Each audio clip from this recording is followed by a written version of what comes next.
and welcome everybody to our end of week webinar this year discussing work, which some of us don't have enough of right now, and others of us have too much of right now.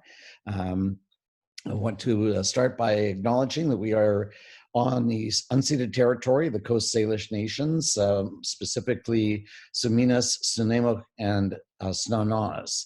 And that's the way I like to start these things. And I'll go straight to our viewers today, or straight to our panelists today. But I want to remind viewers that there is a Q&A box at the bottom of your screen. If you have a question that arises during the course of the broadcast, if you want to just click on that and type out your question, and I will convey it to the panelists. Today we've got John Tait from WorkBC and Cynthia Lange from VIU. John, do you want to start things off by introducing yourself, WorkBC's role, and your role within WorkBC? Sure. Thanks, Kim. So WorkBC, we are the equivalent of any members of Canada Manpower. We basically go to for helping people find, and I will go through a few of those scenarios. So my role is really to access and to be the front person when talking and integrating with employers or businesses. That's my primary role. Now, with that in mind, I thought I'd just go through what we do and what we offer and some of the services. So the WorkBC Center is really what I'm talking about, which is the downtown red building on Skinner Street.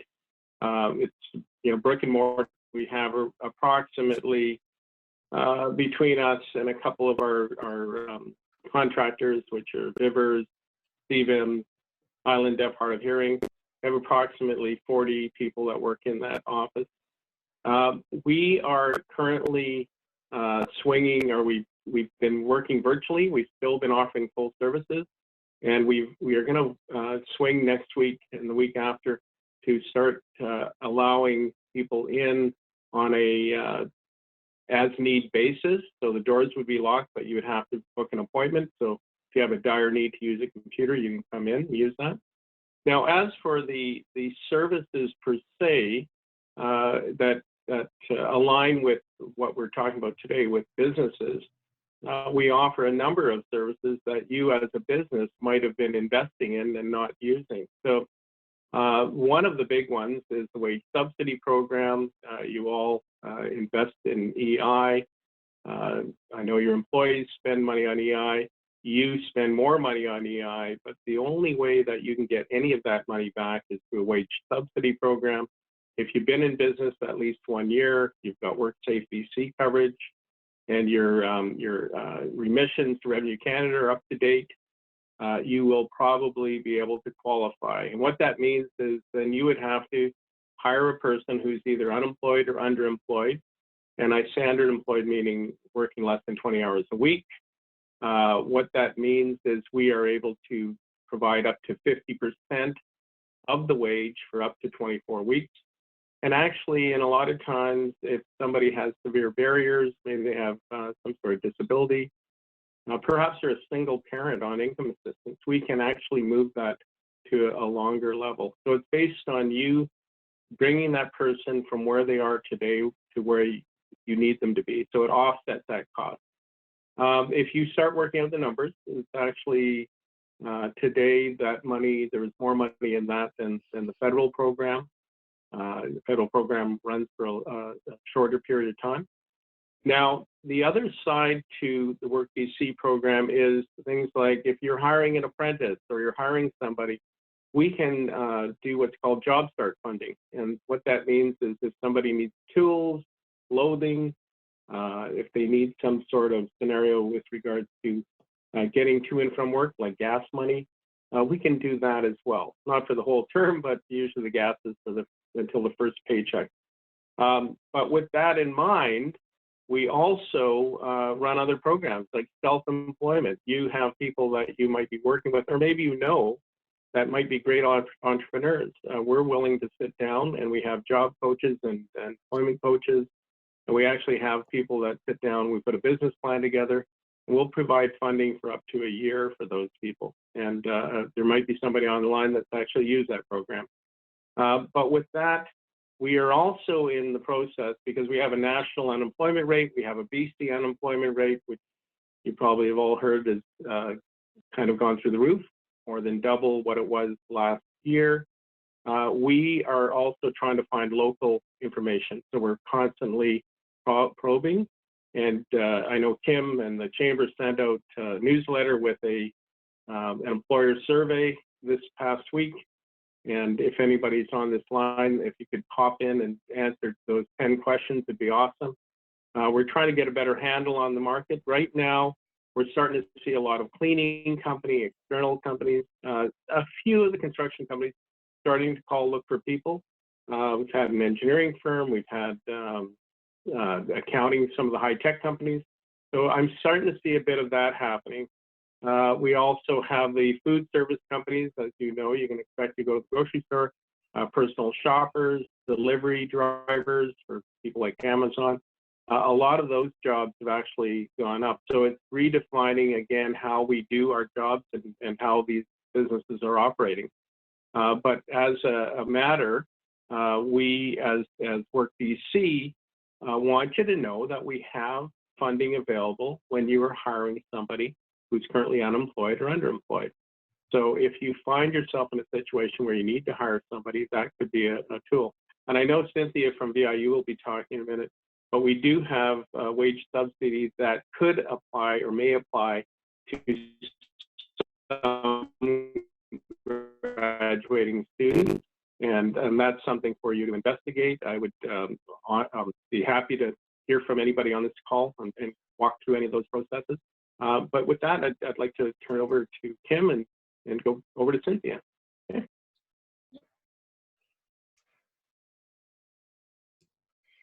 There, unmute. Something tells me there's going to be a great deal of detail wrapped up in our discussion today. So I want to remind folks that the session is being recorded and is available afterwards. So if you're furiously taking notes on the details that John is discussing or that Cynthia will be discussing, you can calm down a little bit and come back to the recording later and view again and make note of those ideas that sound so appealing. So Cynthia, over to you. Tell me about VIU, your role there, and work integrated learning and experiential learning and all these great things that come out of Vancouver Island University. Great, yeah, thanks, Kim. So my name is Cynthia Lange, and I am the Community Engagement Coordinator for the MBA Internship Program at VIU. MBA is one of the work integrated learning opportunities offered through the university, and I think probably the viewers on this call have probably either had or have known of students who have come through their organizations or businesses that they have visited and have since graduated. And the work integrated learning opportunities are co-ops and internships, and these are ways for students to gain real skills in the careers and the industries that they're interested in pursuing, while also being able to give back to the employers in those industries by providing the latest knowledge and industry updates through the university. So my particular role is to be able to connect students and employers, help them build relationships with the potential of connecting them with a work integrated opportunity later on. As John had mentioned, with the pivoting that WorkBC has done and that the Chamber has helped businesses do as well, we have also been pivoting with community engagement. Before we were running networking opportunities. Some of you might have been involved in the labor market roundtables, business mixers, Pechakuchas, Fab 40 events that are held on at VIU that brings employers and students together. And right now we're pivoting to actually provide a more background role to build better supports for employers and students to find each other, to find funding, to be able to work together, and to be able to continue creating those opportunities, not just right now, but for the long term. So we have a couple initiatives, Kim, I'm happy to talk about them either now or later, that the university has been gearing up. that I think will be really helpful for the business community and the students moving forward. No, go ahead, Cynthia. Expand on that a little bit, if you will. Sure. Yeah. So in my and our conversations with employers, the thing that we're seeing now are employers, just as John said, are now just starting to get to the point that for those who are looking to hire, they're looking to find people, and they're also looking to find ways of hiring people, find the money. And as we all know, there's so many different funding sources available, but it's really overwhelming going through them, trying to figure out which ones make sense for your company, how to fill out the application form, and how to move through that process. So we have the Faculty of Management is actually working on a generous partnership that will require organizations who want to host an intern, they'll require them to pay $2,500, but in turn receive $7,500 of matching funds. And so this allows them to gain access to a broader range of students. We also have another initiative that is a partnership initiative with North Island College that is creating a regional hub for work integrated learning opportunities, so co-ops and internships across the island, which is basically for us Malahat North. And so that employers can gain access to an expanding pool of applicants. They will also be able to move through a one-point access for basically any type of work integrated learning opportunity on the island. So it makes it easier for them to get to. And then we're also going to be building in supports around what's the funding that are out there, how can we connect you to the right funding for your particular company, and other pieces like that that will be coming out in the upcoming weeks. So those are coming out in about 2 weeks or so. And on top of that, we're just providing more support for students as well. I'll be hosting a workshop next week for our students that's called How Do You Network and Find an Internship During COVID? Because the way that we interact, the way we communicate, the way that we're looking for opportunities and looking for ways to connect are all really different. So helping students pivot in line with businesses can only help them connect a little bit easier and help them help businesses a bit more effectively. I'd be very interested to hear about the networking in the new normal. Of course, it's a real challenge for the Chamber because a good deal of our business and our time is spent networking and helping others to network and building business connections and building business in general through networking, through integrating our jobs together. Yeah. BC lost nearly 400,000 jobs alone in March and April of this year. It's remarkable. Unemployment today sits at 11.5%. It's up nearly 3 times the 4.2% rate last May. Comments from each of your perspectives. I'll start with you, John, and maybe you can touch on where we saw the most job loss. Okay, Kim. So from what we've seen, tourism, hospitality, so you can think of all the restaurants, all of the frontline workers in the hotels. We've seen a huge job loss in that. Small contractors, and I'm talking about not the large construction companies building out buildings today, but a lot of contractors that do work inside houses, they were affected. So you think of somebody who's a plumber and maybe it's not something that needs to be done right away. They might not be getting into that house. Painters not being able to go and paint inside. So we're seeing a lot of that. But in general, I'm going to say it's the frontline workers, more of the blue collar, not all trades, but a lot of people who are working in retail, hospitality, that sort of stuff. That's been our primary job loss, but we've seen it across the board in a lot of other sectors as well. Yeah, it's been striking, especially in the area of hospitality, travel, and tourism. Yeah. We have a colleague, one of our board members, who laid off 200 people in a day. So that stuff's striking. A lot of these industries, sectors, and job types that John was discussing, Cynthia, are typically the places where students would go for summer employment. They'd go to travel, tourism, and hospitality. They'd be working restaurants and patios, and busing or being guides on whale watching boats, and a lot of that stuff isn't going to be coming back for this season. So, can you talk about how in some ways that really does impact students and then restricts the potential and opportunities that are usually there at this time of year. Yeah, I really echo both of your sentiments. I think the loss of opportunity is being felt by people in all sectors, the businesses, employees, and also our students, and sort of what they're reporting back to us about their experiences. I think what we're trying to focus on is looking at how we can tap into students' transferable skills and figure out how they can adapt and help companies adapt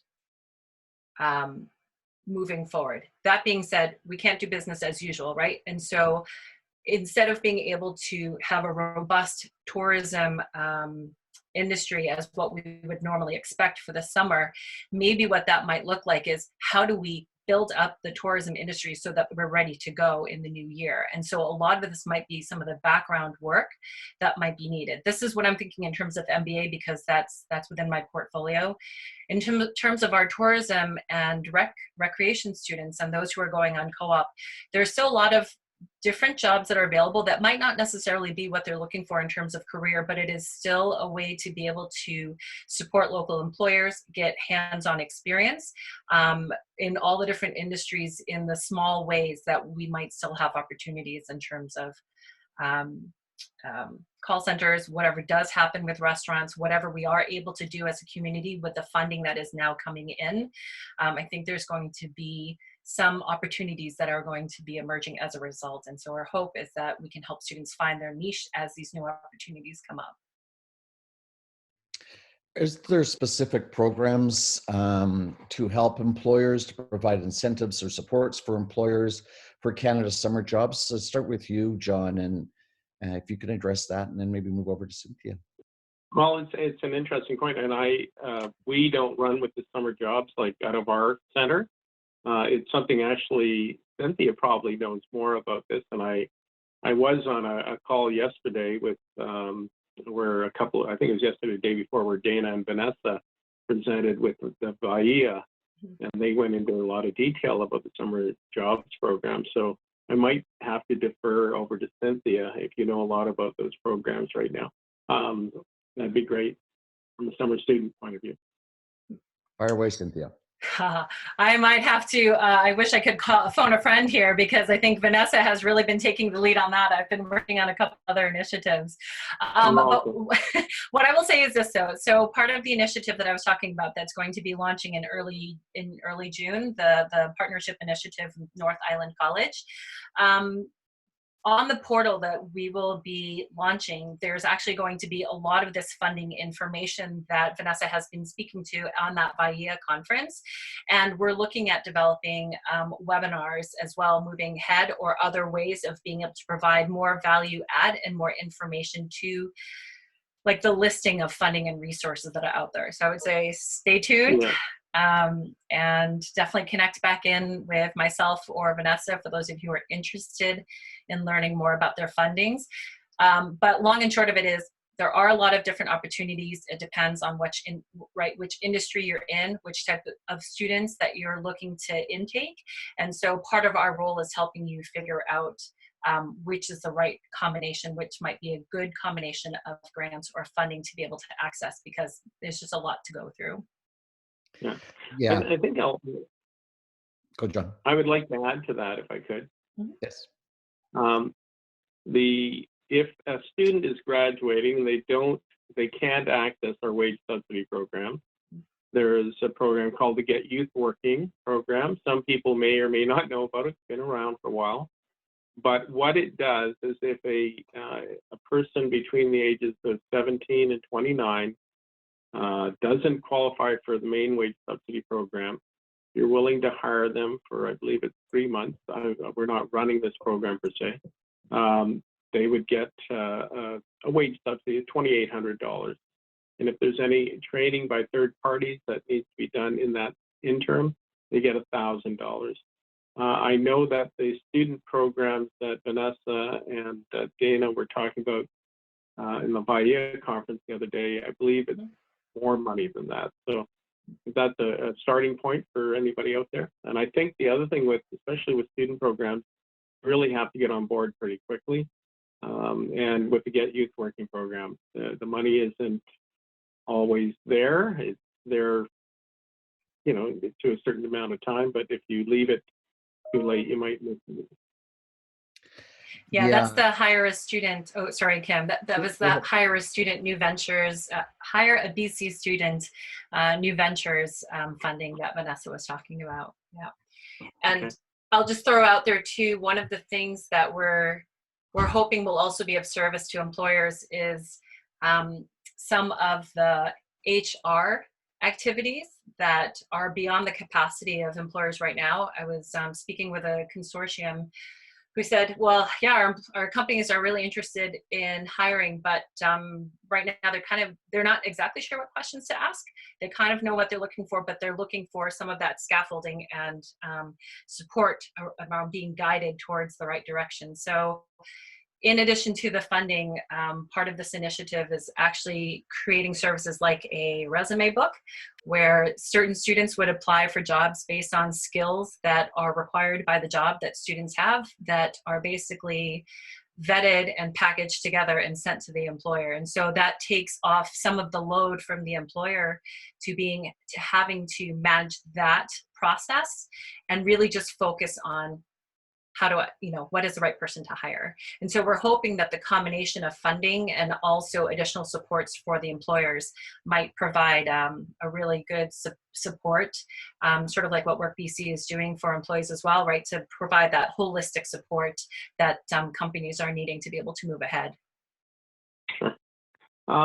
Kim, I noticed a question came in on the chat, and it was how to access these programs in the next couple of weeks. You want me to answer that question? Yeah. From our I'll perspective? leave it for the end, but fire away. Okay. So to access a program as an employer or even as somebody wanting to come in, I would start by going to the WorkBC website, hitting the NIMO. If you are an employer, you will need to have either a person you're going to hire that qualifies for the program, say a wage subsidy. If you're an employer that's interested in posting, we have postings. If you're thinking of posting for a job, but go to the WorkBC website. We'll have somebody access that, and we'll get back to you and walk you through the whole process. Just to give you an idea, the wage subsidy program, an employer takes about half an hour to fill out the application for the first time, and usually about 15 to 20 minutes the second time. So just to let you know, it's not onerous, it's just getting you into it. So again, if you think you need to hire somebody and you're going to hire somebody in 2 weeks, I would go in there today. If you're somebody looking for work or you think you're going to be unemployed in the next couple of weeks, you can access services today. So again, knowing that they're virtual, you could do a lot of this online prior to talking to somebody directly. But again, go on to our WorkBC website in the NIMO, and it'll walk you through that. Do you want to address the same question, Cynthia? Yeah, I was going to say on my end, for the two initiatives that are coming up in early June, reach out to me directly and I can make sure that you're on our distribution list. And Kim, we might actually even see if we can put out an announcement through the chamber as well. And these are for, again, the partially funded opportunities, and also to be a part of the island-wide initiative for posting your work integrated learning opportunity. And I should say, and I did not say this in the beginning because to me it was just our way of doing business right now, but all of our work integrated learning opportunities, our internships and co-ops, are all remote work from home at this point.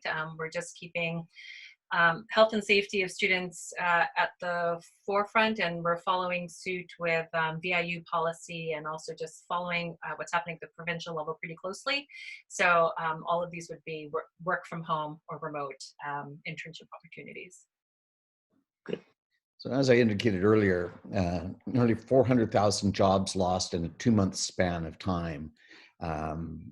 What do you think the chances of a rebound are, John, and what kind of time frame do you think? Are we looking at industries having to reset the dial over months or a year or longer? Or are we going to see jobs come back and people returning to work? And then secondarily, I was going to ask about return to work is going to be a lot different for some people than the work they left. The job site will be different.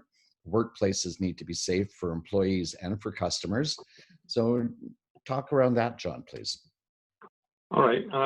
If I could go, I personally believe that this is going to stretch out for over a year. The rebound will not happen immediately, and that has a lot to do with how we have to do work. Until we get a vaccine, use an example of restaurants. You're going to have social distancing. Therefore, you won't have to have the ability to have as many customers in there. How is that going to operate? Our office, most of us are working remotely. That will continue. Now, to go back to my 1 year statement, I have other coworkers who are in firm belief that it's going to rebound really quickly. But all the numbers I've been looking at, it looks like it'll be a slow comeback. But there are other things that come into play. The fact that the U.S. border and Canada's border is more or less closed. We counted on a lot of U.S. tourists, so that whole tourism and trade is really changed. Does it mean that are we going to be doing a lot of staycations or at least traveling locally? It'll be an interesting one. I know in places like New Zealand, where they more or less beat this, they're doing more of that stay at home or travel locally. But I believe until we get a full vaccine, you're not going to see what we used to see. It's going to be a different world moving forward. And a year from now, if there is a vaccine, I think this will have shaken up the industries right across the board. And could be good, could be bad, but I think we're probably going to see cash flow down. You know that money is being spent by government that will have to be paid back eventually. So all of these things will have effect. We are gearing up with the idea that there will be a lot of jobs coming back in the next few months once the lockdowns are eased. But again, until that definition of how many people can work in a location and work safely, this is something we haven't seen in over 100 years. And back then, they didn't have the ability to work virtually. So it's, again, it's a bit of guesswork. So hoping that eventually that does get back to what we would call a regular normal or a semi-normal is going to be an interesting world at that point. It's interesting times when it makes us question the meaning of the word normal. Yeah. You indicated that you and your colleagues are working from home. Is that pretty much the case with all the staff from campus? Is everybody working remotely? And what is your sense about returning to whatever the heck normal was? the new norm, right?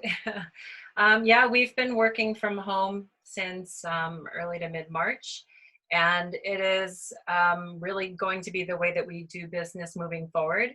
We are restarting campus with a hybrid model. I think you might have seen the announcement, I want to say in the last week or so, for students. And I think just like everyone else, we're figuring out what exactly that looks like. It is some combination of online and physically distanced in person for essential, for learning that requires it. So maybe our auto body or some of our other careers. And I think we are going to continue navigating that as we get information that comes out. To echo what John said, I really do basically echo all the points that you've laid out there, because I am optimistic, but also just realistically speaking, a lot depends on the restart plan, right? Are we able to restart? Which industries are able to restart successfully? Which ones are having more challenges? When is this global outbreak over? Because I think for BC, we're fortunate that we've had quite a low number. I guess you could look at it both ways. We're fortunate in that we have quite a low number of cases, and at the same time, that affects immunity of our community as well. Or not immunity, what's the word? I can't think of the word, but if you get it, yeah, right, building immunity if you end up having exposure. So I think there's a lot of those pieces, and what kind of infrastructure could be put in place to prepare before the next outbreak happens, and how are different countries going to be managing their outbreaks, and how is that going to impact our tourism industry, and how is our tourism industry going to pivot as a result, and what other industries might be able to help support in that pivot. I think those are, to me, all the questions that I'm sort of bouncing around as the new norm. And I feel like the new norm is feeling like you're constantly having the carpet pulled out from under your feet and constantly scrambling.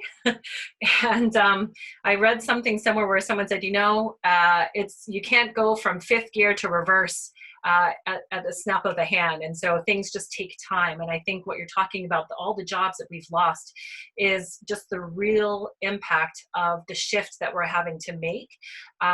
But I agree with John that I do think more jobs are coming up on the horizon, but no one can really say how quickly that happens, because it just depends on so many different factors.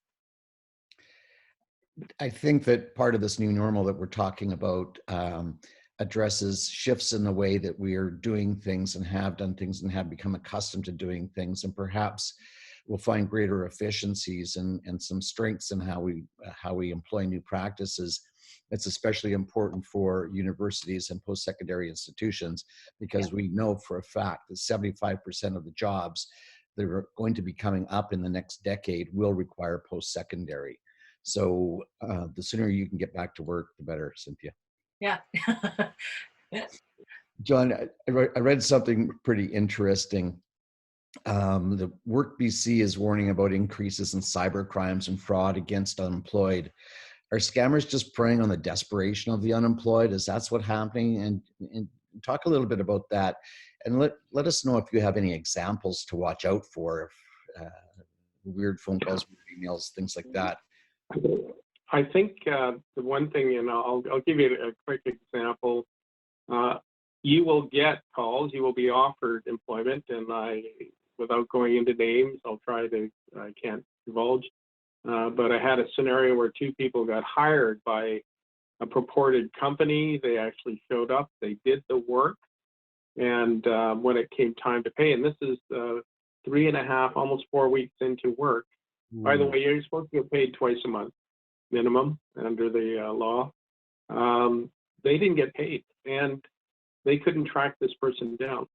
So, yeah, I think when people are desperate, they're willing to get a shot. But I really think you have to do a bit of due diligence, make sure that they're a real company with real work that is something that they can value. In this case, they had done a lot of physical labor, and it was a lot of cleanup and things like this. And by the way, I'm going to say it wasn't locally. The people were local. They went out of town to the mainland, by the way. So be very, very cognizant that for every scenario, the more desperate people get, the more easy it is for scammers to scam, and they're always looking for that. And we've seen it in other scenarios. We saw it at Tent City when the homeless arrived, and the next thing you know, we had a lot of the criminal element arrive. You're going to see this across the board. I don't know if there's any easy answer to fixing that.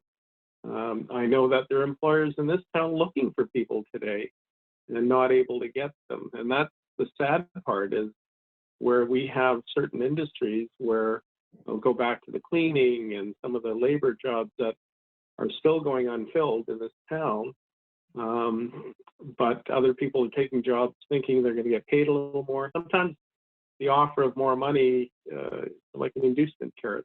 They always say the good con job starts with greed, and personal greed is, one would argue, making more money here than over there. Better make sure you understand where you're going. And that's kind of sad part of it.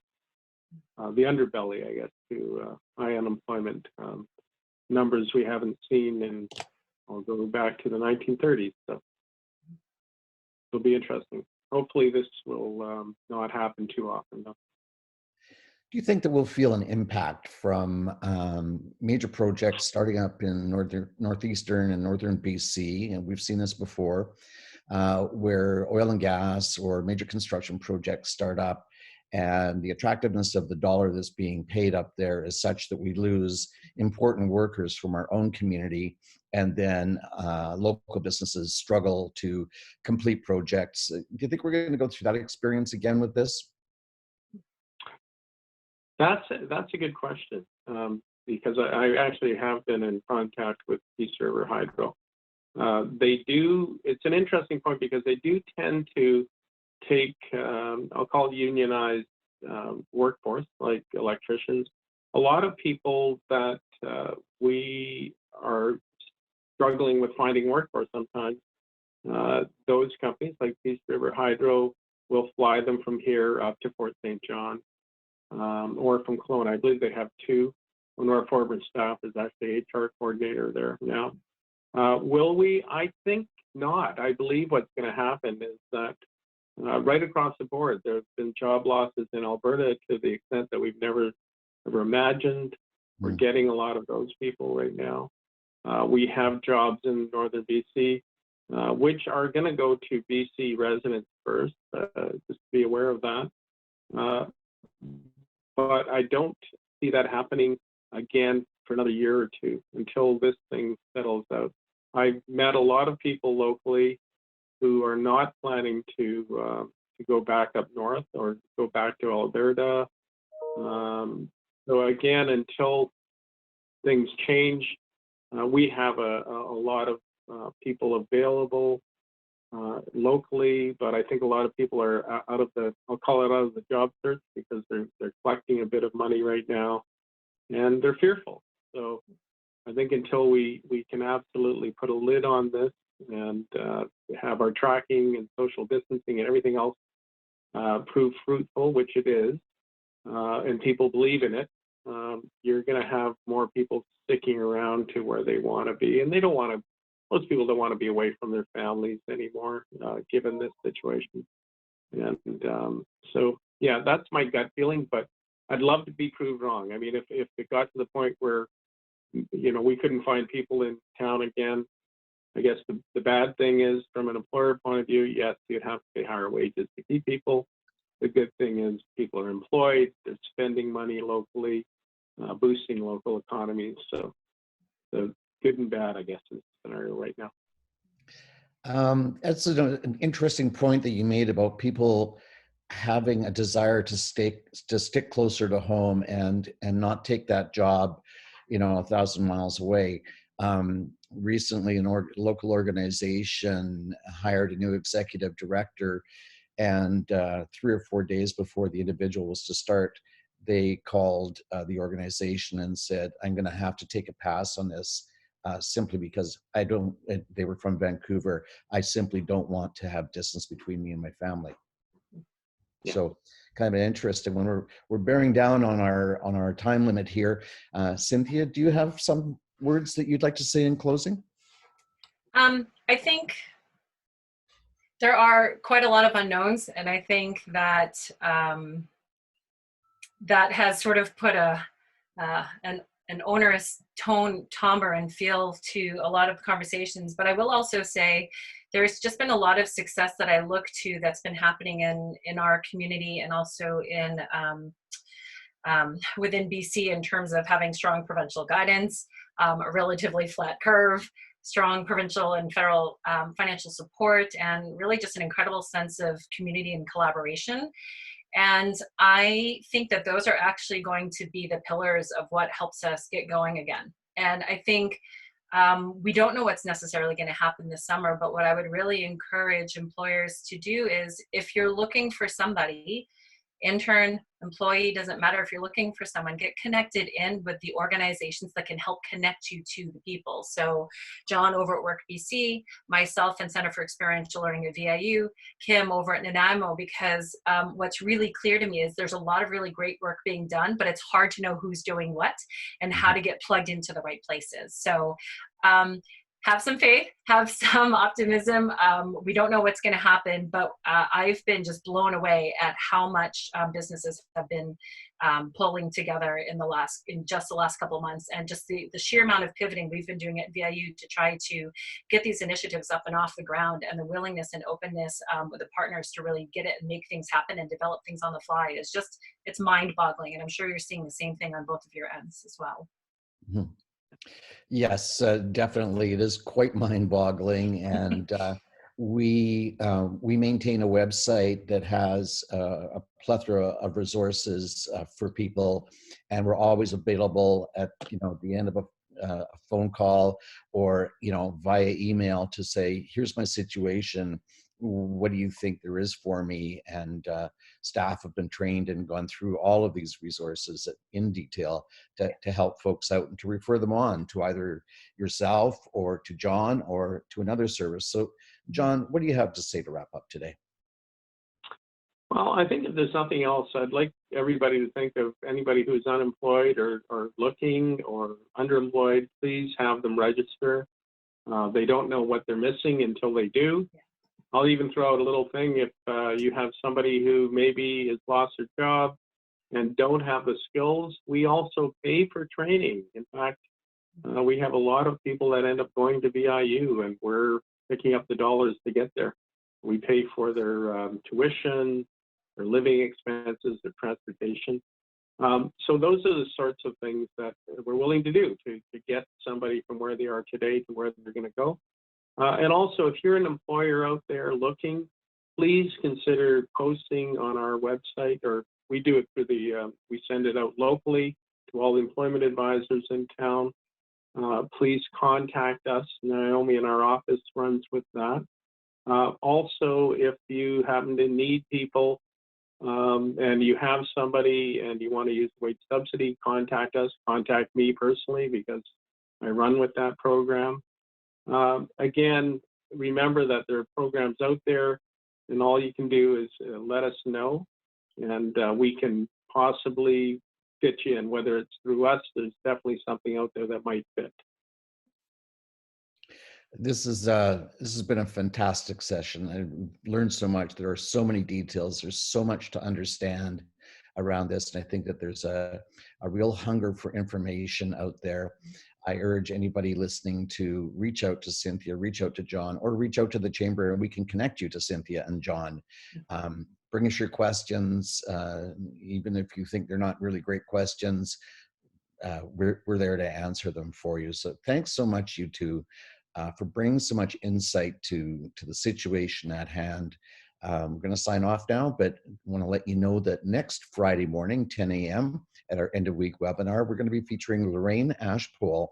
Lorraine is with WorkSafe BC. WorkSafe BC is kind of ground zero for the reopening and restarting and recovery of businesses at this time. So she's going to handle it as a solo guest panelist next week, and assures me that we'll probably run out of time before she runs out of news to bring to us.